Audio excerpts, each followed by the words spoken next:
cost of living. It's 10:33, the specially called meeting of the Commissioners Court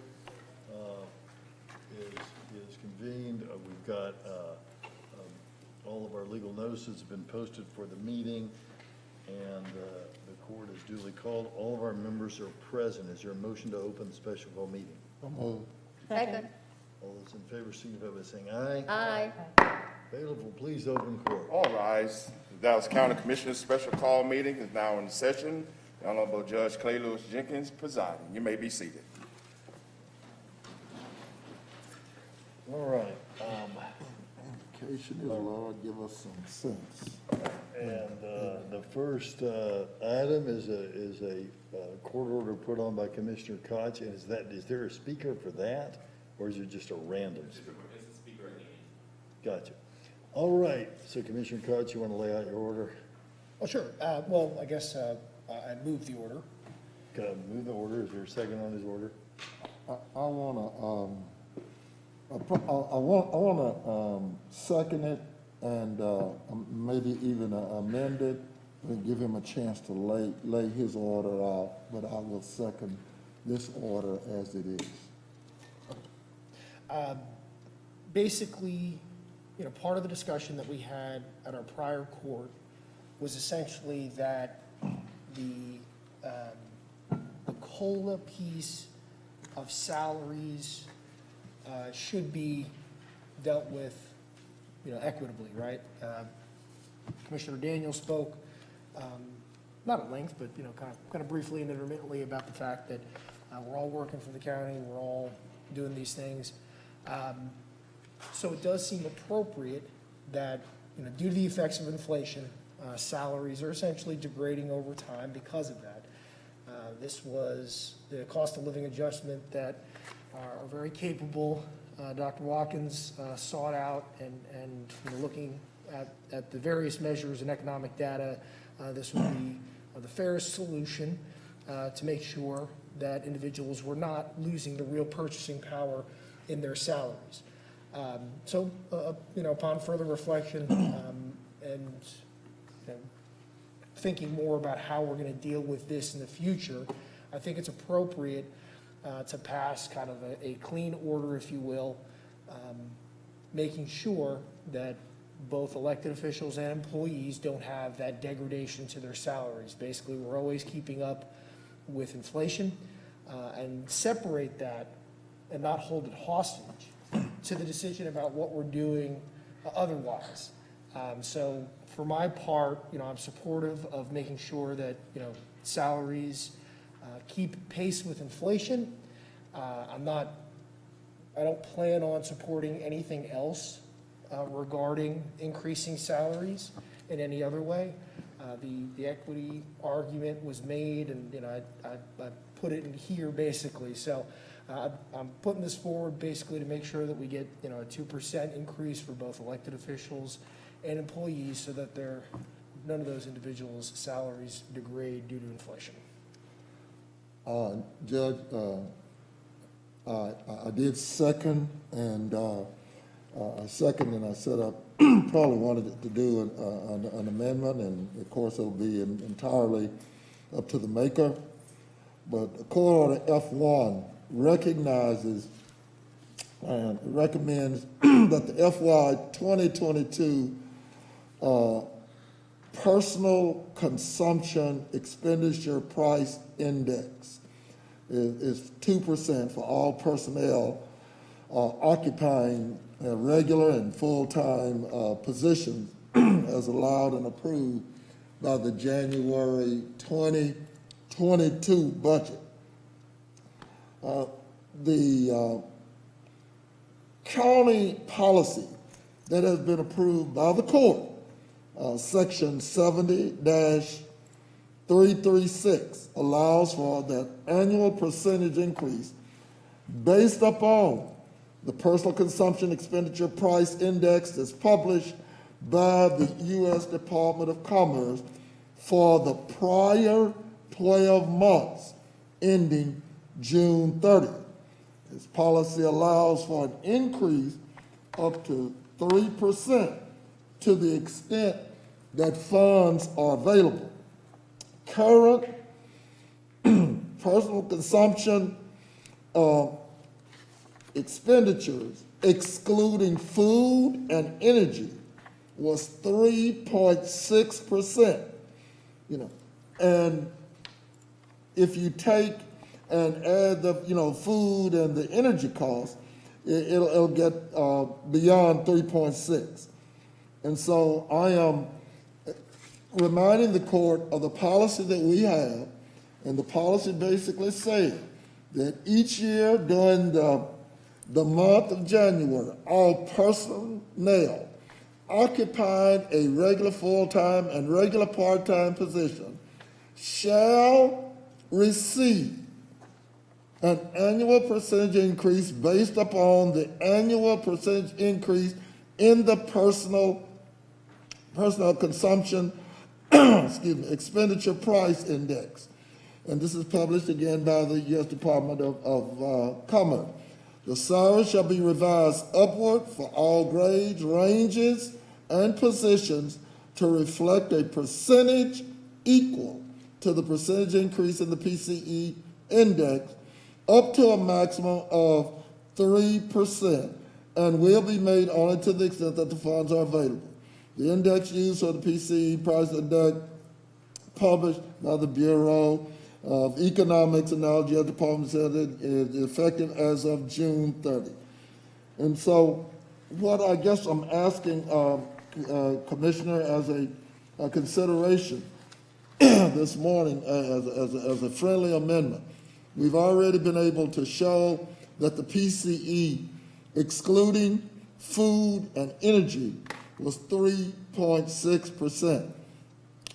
And so I would like for you to consider to amend the order just to increase the PCE to the maximum allowed by policy of 3% based on the PCE.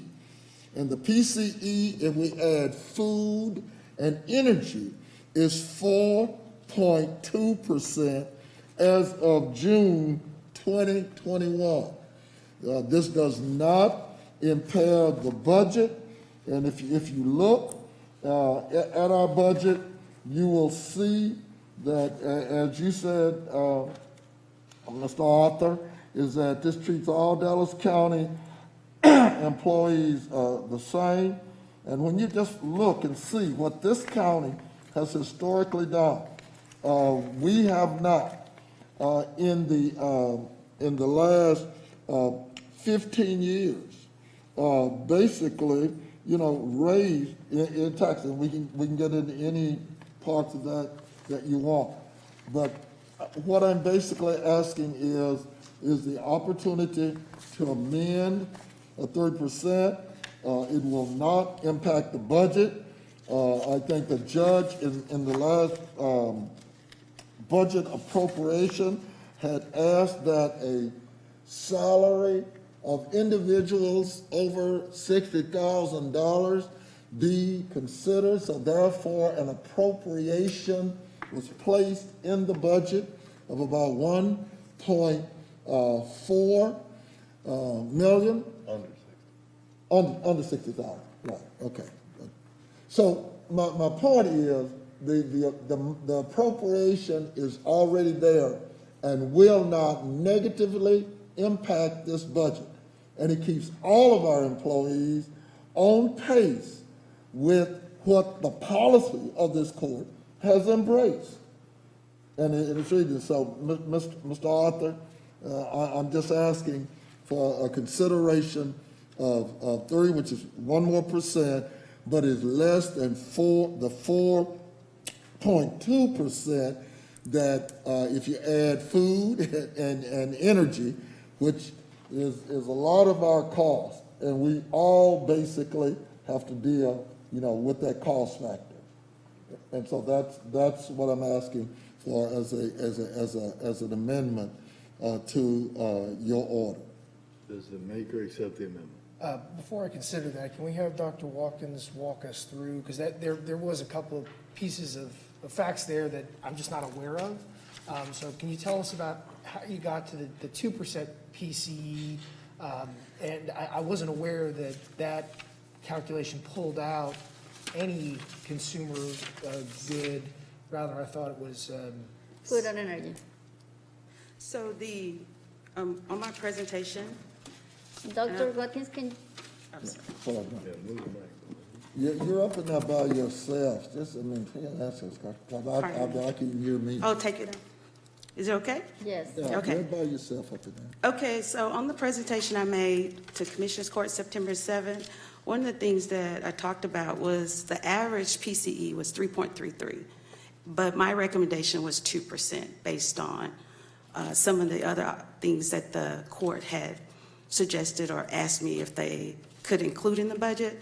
And so the 1.5 that Commissioner Price has referred to was on the next to last slide when I talked about the 1.5 million remaining that's going to be set aside to take a look at the employees that are making less than 60,000 and look at working with HR to figure out some type of premium pay for those employees.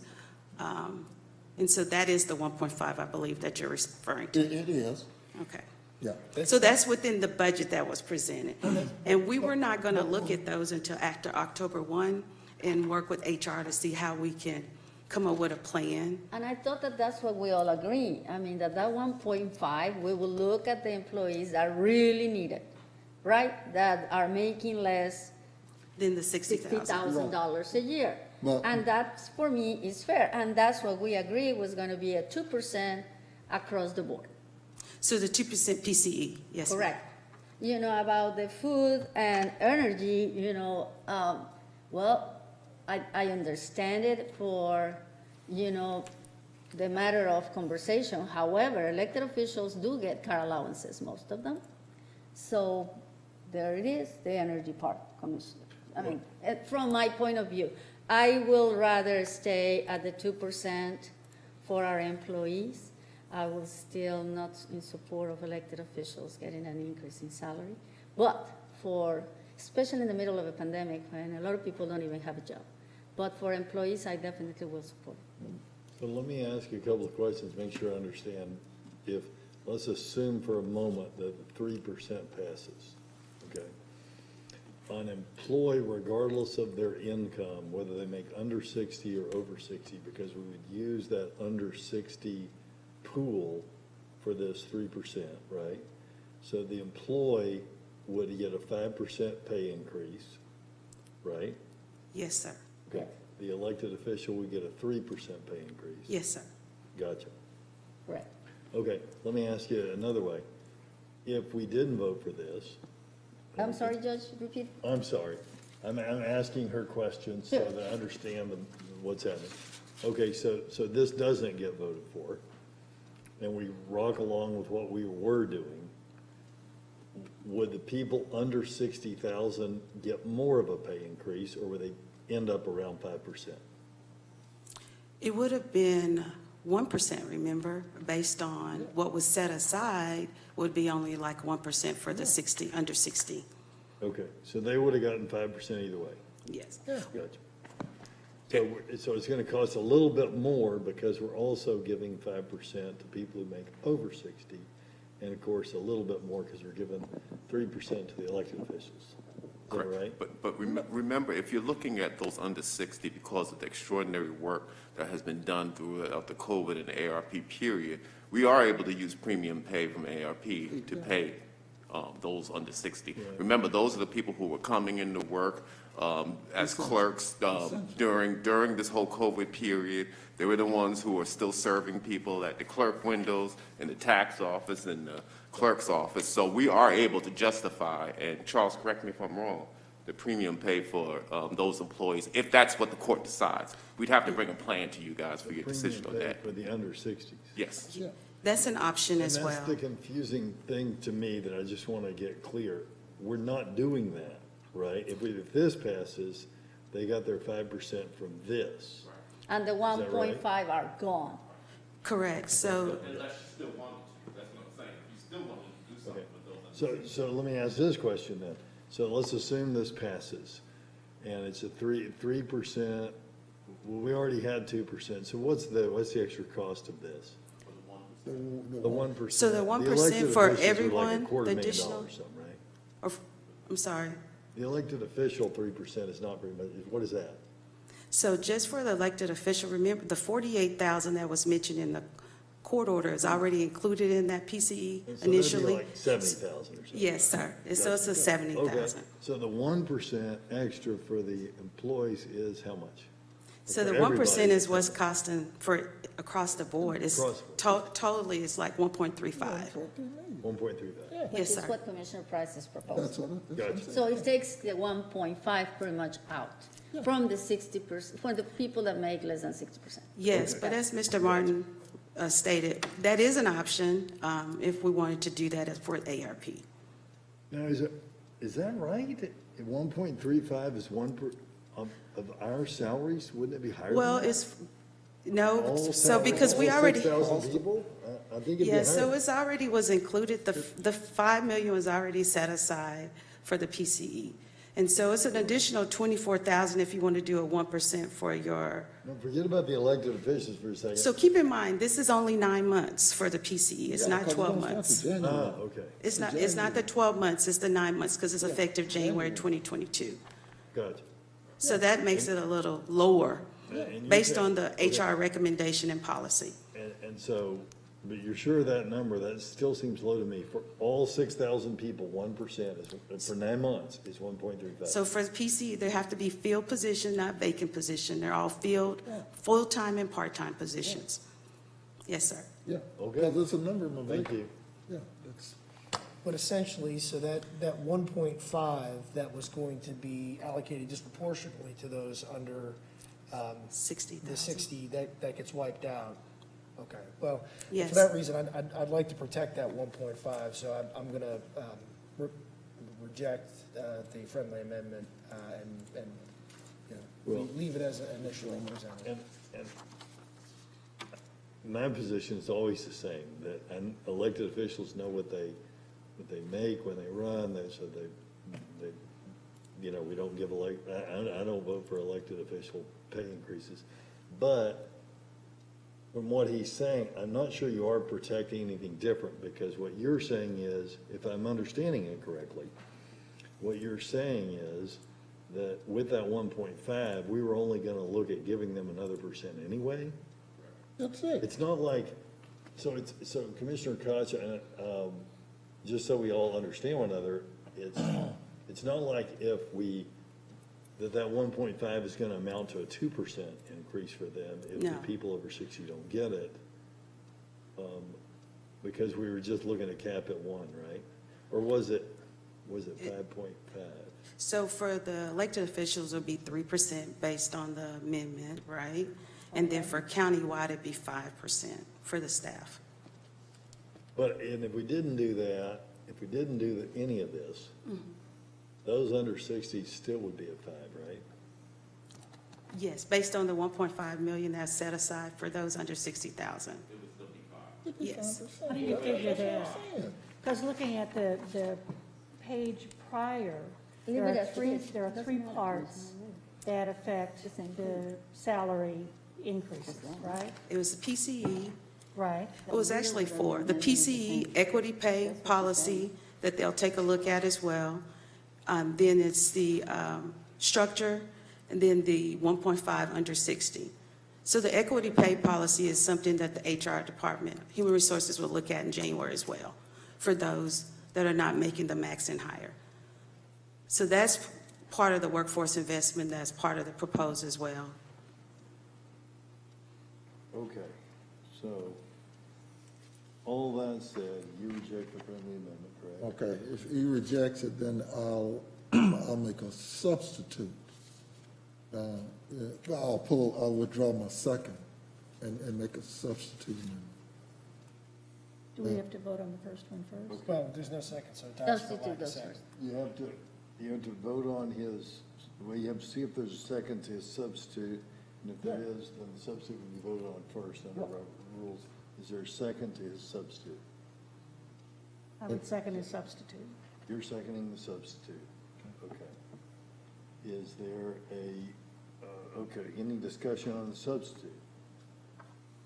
And the substitute basically is the 3%? The three. Substitute is the 3%. Yeah, I'm sorry, I can't support that, so it's gonna die again, so. Okay, any further discussion? All those in favor, signify by saying aye. Aye. Any opposed? No, I'll abstain. That's a tie, so the motion fails. We'll take up the original motion. Is there a motion on the, let's see, is there a second? You withdrew your second. I withdrew my Is there a second to Commissioner Koch's motion, 2% motion? Is there a second? Are we still? Okay, so is that motion? Now we're at the same impact. Commissioners, yeah, Is that, okay, so that motion then dies for I'm voting no on everything. just want to, just in terms of why we called a special meeting for the grievance committee, just a couple of things, because Commissioner Kashu had asked this question earlier, how many grievances have filed? I believe there are 9 people that have filed. 1. 2, the DA's office is going to tell you that an elected official can only benefit from whatever decision the committee makes if that elected official chooses to grieve. Agree. Now, so here's what could happen. Of the 9 out of 24, 9 have grieved, 15 chosen not to. Remember now, you are bound by whatever decision the committee makes. I think they're asking for 4. They can go up to whatever number the committee wants. If it's 9, all 9 says give it to them, you're bound, you must give it to them, whatever that number is, okay? If it's less than 9, more than 6 and less than 9, it's a recommendation to you, okay? So you can have a situation where you have a group of constables making a lot more than other constables. If these group grieve and these didn't. You can have a situation where 2 commissioners who grieve are making more than 2 commissioners who didn't grieve. So I just want to make sure that in terms of full compliance with what the committee does, the law says they can set it at anything more than what the people are asking for. And they can only benefit if they actually file the grievance. So having said that, so. And I'm hopeful that this takes care of that basically the 2% will allow those constables to go on down the road, not have to grieve, not have to face the substantial political risk of basically asking for more in a But pandemic. nobody, and that's the reason I compromised, nobody asked for more than 4. They're all asking for 4. See, nobody grieved for more than 4, and I would think, I have no way of promising this court, but I think that is an equitable compromise for 3, and again, and then across the board, the rest, Well, but I also think that elected officials know, that we are taking care of the workforce. With the 2% that Commissioner Koch is proposing, the reality is we're still taking care of them with the 2%. We're still taking care of the 6,000 employees that we have, and we're taking care of the ones that make less than $60,000, which is the workforce that we really need to look into it. I mean, this commissioner's court has been a fair commissioner's court when it comes to, increase of living expenses. I mean, we have done study after study to be competitive, and while we're still not there, I mean, this commissioner court has been very responsible in being sure that every year our employees have an increase. every employee in Dallas County works for an elected official for the most part. But like And the so, judge, no. And I don't even want to get into what, our colleagues who in surrounding county, we always talk about in HR, SMSA, what's going on in the buttressing and peer counties. I mean, they're doing 6% in Tarrant County, 3.3. They did, and remember, this is the same court that last year didn't do anything, didn't do a thing. And so we're basically saying to elected officials, 1.5 and a 1.5. That I'm just saying, I'm just using them. Denton County, Well, 6%. Collin The County, percentage is not as important as the total gross salary. So, I mean, do we have the elected official salaries in those counties? Tarrant County makes Yeah, they make. But Commissioner, remember, I mean, when elected officials knew when they run, So does an what they're employee. going You're to. not making But let me tell you, hell. no, but this amendment that Commissioner Koch is bringing takes No, care no. of a percentage on the elected officials. We didn't do last year because of the pandemic, and we did not know where we're going to be with the budget. You know, we were, pleasantly surprised of all the help that we have got. But we have to be conservative on how we use this money. Yes, we can go and give more to everybody, but the reality is that 2% is also, increase for elected officials and our workforce in the But middle of a Commissioners, pandemic, keep when in a lot mind- of people do not have a job. If you do So 2%. here's where it doesn't we take are care right of now. the Mr. grievance. Heiko, can If you- you do 2%, it doesn't take care of the grievance because they've all filed for 4%. So here's where we are procedurally right now. Okay, Commissioner Price's motion at 3% has failed, and I believe Commissioner Koch's motion at 2%, unless Does I not didn't have a give second. it, does not have a second. So unless someone wants to second Commissioner Koch's motion, or someone on the losing side of Commissioner Price's motion wants to move for reconsideration, then it sounds like we are at an impasse. If people wanted 2%, then they would have to second that motion. If they don't want that, then we would need to move to drawing names. I would like to move for reconsideration for a couple of different reasons. Because what we attempt to do, You can't move for reconsideration because you were on the prevailing side. oh, I'm sorry, never mind. So Well, you will have to I think support Mr. Commissioner Heiko, Koch. I think Mr. Heiko said something earlier. Now, I mean, we can create a disparity, and most of us last time, we take our chances with the grand jurors, and if that's the way the court wants to do, and talk about possible. You can take your chances either with the grand jurors or Take with the 2%. the tax assessor collector, the district attorney, because there's two ways to do this. Last time, we did it with 9 members of the public. This time, I believe it's more appropriate to do it with the judge, the sheriff, the tax assessor collector, the treasurer, the county clerk, the district clerk, and the district attorney. Those elected officials probably are best to weigh in on whether or not these elected officials should receive this benefit that they are not. I know that many of these individuals decided not to take that or grieve. They decided not to grieve.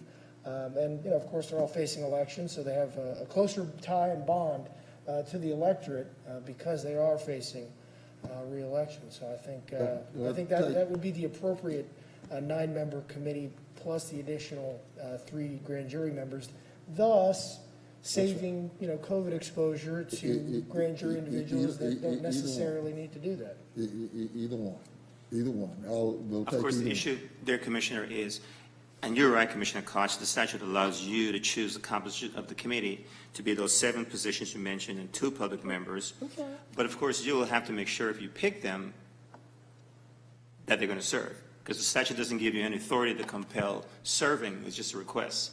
And so you were to go that route. I will still ask you to also perhaps do the names, because when we call those people, say, hey, look, you've been selected to serve, you meaning the county judge, the attorney, the tax assessor, are you going to serve? If they say no, then that's the end of that conversation with them. Okay. Okay? So I just want to throw it out there. So, So Dr. Garcia, the statute, Chapter 152 of the Local Government Code, gives you, the Commissioners Court, the authority to set the composition of the Salary Grievance Committee. One way the statute says it could be the county judge, the sheriff, tax assessor collector, county treasurer, county clerk, district clerk, and in this case, the criminal district attorney, and the number of public members necessary to provide 9 voting members. So those positions are called equal 7, so you need 2 public members of the grand jury. Wait, I'm sorry, did you count the judge? Because Correct. he can't vote. Well, but he's part of the committee, though. So, it'll be 3 grand jury members. It's 9 voting members. 9 voting members, right? So we have to have 3 grand jury members. Okay, all right. Not So, me. Just to be specific, just to be a pain in the butt, sorry. So we then have to call those positions up and say, hey, you've been picked, do you want to serve? If they say no, you can't compel them to serve. So my suggestion is we've already notified 16, we've gotten commitments from 16 folks who served as grand jurors last year. Thanks to HR, they've called them, and 16 says, yes, I can be here Friday. So what I'm suggesting is, even if you go the route of choosing the committee to be those public position people, to still pick the former grand jurors in case we call those people and says, look, I want nothing to do with that. Yeah, absolutely. Okay. No, it's safer that way. Yeah. Okay. But one of the points that I don't think that we have addressed today, that I still think is part of the underlying purpose on why we do so many of the things in this topic area. And one of the things, Dr. Watkins, would be that there is the attempt that our staff be paid at about 85% of market. And I would contend that with this kind of leaving some behind and taking some others forward, that we are not doing ourselves any favor in attempting to achieve that. And that's kind of just a foundation piece for why do we have this big discussion anyway? Where do we want to reach, where do we want to find ourselves as time goes through? And it is to maintain that 85% market at very least. And secondly, that you lift everybody up at the same time rather than discriminate almost arbitrarily against a certain set of people. And understanding that one thing that's always said is, well, elected officials know what they're going to make. Well, so does any employee know what they're going to make when they get hired on. How many elected officials walk off the job because they don't like the salary? I mean, that would be a gross violation of public trust. You're there because you're a public servant. You're there to serve. An employee goes and, leaves at their will, really. We don't know the answer to that question. No, I know because I know there the are answer to people that who question. have- You are different, and that's why we continue to have this argument. You don't, if I were to today, I quit, particularly with all the stuff between me and the judge, right? Everyone would go and, laugh at me, rightfully so, because I have stepped forward and changed the way that I order my life in order to serve. We are different. We are fundamentally Okay, I different. appreciate that part of it, but also looking at the way that employees of Dallas County are organized, that those elected officials who also happen to be department heads, they are then put out of whack with their other department heads. No, they're not. Well, they are, because if you're They're still looking getting at- the 2% across the board, Commissioner. The only Put them people who are behind taken 3%. care of are the ones that are making less than 60,000. My concern of going, on the high right now is that next year we will have to do some cuts, right, Dr. Watkins? We might have to defer the fleet. We might have to do some cuts. Well, we can take care of it right now. Commissioner Koch's proposal is a good proposal, for everybody. If you really want more, definitely, but that is going to cost in the budget of next year, and that's my concern. Because I don't think that we're attending to long-term implications Well, I mean, of these decisions that we make year by year. I think this time we barely make it. Next year is going to be tougher. So why don't we take care of the people that really need it in our workforce and keep it at a 2%? That's all I'm Well, saying. anybody can also withdraw. They do not have to accept their salary increase if they I so mean, desire. That's exactly what I'm going to do. I've been doing, I'm the only member of this But board then that why has done that with penalize Commissioner other Koch. people who? But who with could that being use said, that? I think I already said my point, and That is what it is. we're ready to move. So we're So on I think to two. where we are then is, we only had 2 votes for 3%. There's no desire apparently for a second for the elected officials to have 2%.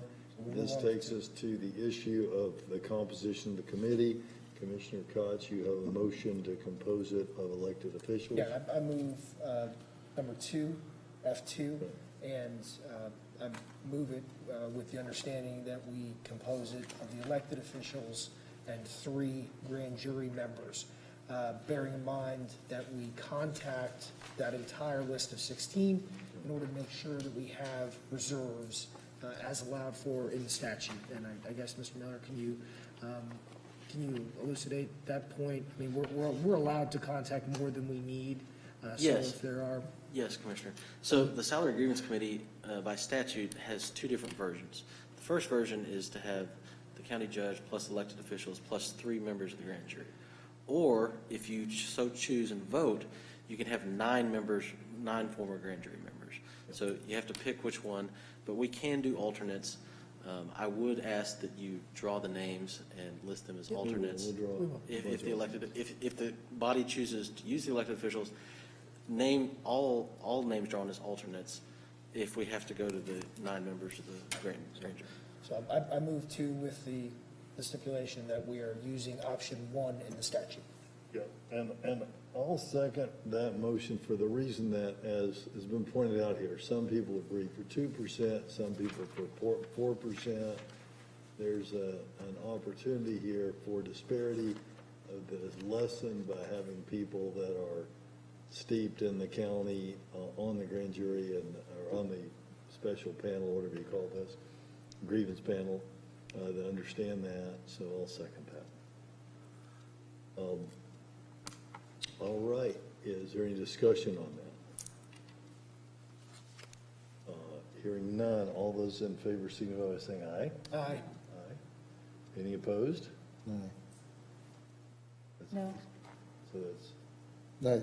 2 nays and 2 yeas, and where were you, Commissioner? I was yes. Yes, okay. So that carries 3-2. Is there any other business before the court? Oh, pick the names, obviously. We have to pull the names. Oh, and we have a speaker. Also, Commissioner, before the speakers come, Mr. Randolph, you need to perhaps comment on this. I suspect some of the 7 position people will agree to serve. And so the statute says none of you chosen option 1 and mentions those positions, and it says, and the number of public members necessary to provide 9.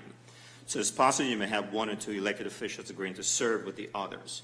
And so, Randall, when we adopt pick the names this morning, we need to allow for the court to, the committee to be either all 9 grand jurors or a combination of, depending on who says yes and who says no, I agree. those elected officials, and then we'll fill in the rest with the grand jurors to get 9.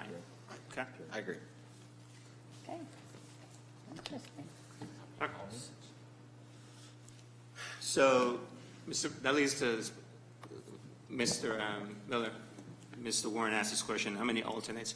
So we called over 100 people, HR did, Friday and yesterday, and we got 16 commitments from the list of grand jurors provided by the DA's office. Those 16 names have been given to Mr. Warren. They're in this box here. What we had contemplated in the quarterly draft is for you to pick just in order. So the first 9 you pick will be the committee, and the next 7 will be the alternates. But now that you've chosen option 1 of public officials, that's going to change, because when we call them, and if they agree, they will be adjusted to be public officials versus grand jurors to be a total of 9. So at this point, we don't know who the alternates would be, because that's a function of who says yes among the tax assessor, treasurer, clerk, and those kind of things, okay? So make sure you understand. So, Mr. Heichel, I would say that we pick, we know we need at least 3, so have three committee members and list the rest as alternates. Okay. Okay. So that's what, Mr. Warren. So we'll pick the first 3, they'll be committee members, and then the rest we can list as alternates, and then make the adjustment based upon who says yes and who says no. So for a total of 9 or? What I suggest is we Pick just 11 in case somebody doesn't Yeah, show up. go higher, Mr. Yeah, Warren. we just pick the 3 to committee, and the other 13 will all be listed as alternates. Right, Mr. Miller? That's good. Yes. How many names you got in there? 16. Oh, well, yeah, we're just gonna pick them. We're just ordering these people then. I help you, Mr. Warren. Okay, I'll read them in the record, or you read them in the record. Thank you. The first name is Gloria Tubbs, Tubbs. The second name is Ashley Shipman, Shipman. The third name is Sue-Ann Topol, Toupal.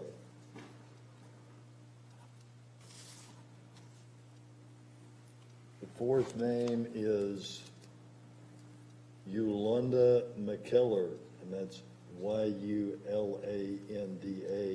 McKellar, M-C-K-E-L-L-A-R.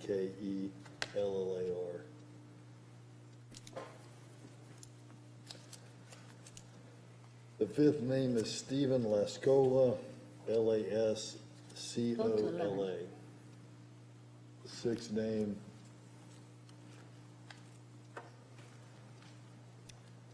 is Fashika Willis. The seventh name is Ross Roblin, and that's Roblin.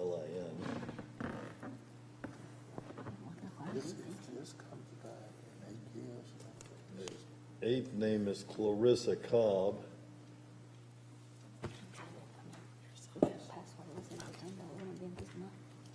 Ninth name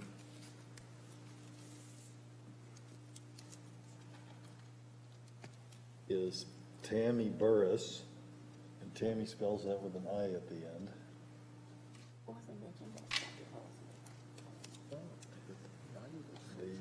The 10th name is Anthony Morales. What is the 10th name, Judge? Anthony Morales. Okay. The 11th name is Patricia Killingsworth.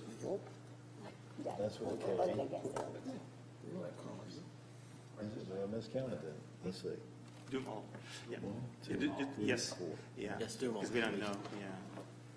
Please, thank you, Mr. Warren. The 12th name is Barbara Askew, and that's Askew. The 13th name is Patricia Thomas. The 14th name is Ona Zanescu, and that's Oana Zanescu.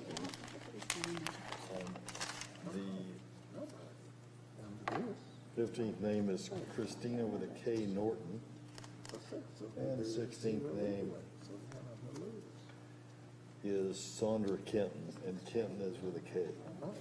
And I'm going to leave the slips for if you guys need that for spelling purposes. All right, and do we need a motion that these, I don't think we need anything on the names. We got a public speaker. Will the bailiff please read the rules of decorum for our public speaker?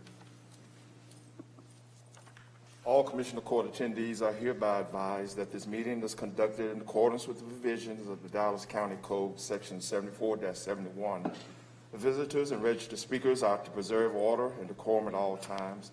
Personal, profane, or slanderous remarks are not appropriate and will not be allowed at any time during this public meeting. Any and all applause is to be kept brief in observance of time constraints.